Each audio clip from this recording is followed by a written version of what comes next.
আজকে তার বাড়িতে শেষ করে দিল। ভাই আমি যেখানে দাঁড়াই আছি, আমার ঘরের সঙ্গে দাঁড়াই আছি, এই ঘরটাকে পুরাই দেওয়া হয়েছে। শুধু পুরাই দেওয়া হয় নাই, বাহির থেকে লাগাই তারপর পুরাই দেওয়া হয়েছে। আমার বাবা মা ছিল, আমার ভাই ভাবি ছিল, আমার 4 মাসের ভাতিজি ছিল, 4 বছরের ভাতিজা ছিল।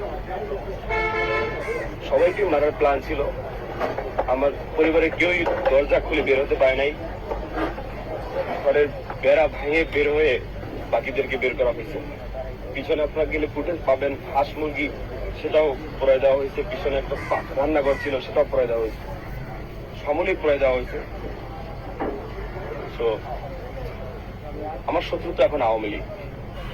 আমি তো আওয়ামী লীগের বিরুদ্ধে কথা বলেছি।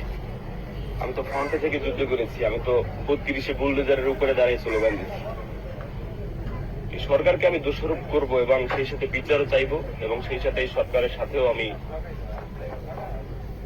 থেকে সাহায্যও করব, যেন এই সরকার সুষ্ঠু তদন্ত করে আমার ঘর পুনর্গঠন করে দেয় 7 দিন টাইম, এবং যারা এর সাথে জড়িত তাদেরকে আইনের আওতায় আনা হয়, দেশবাসীর কাছে যাতে করে তাদেরকে দেখানো হয়। কারণ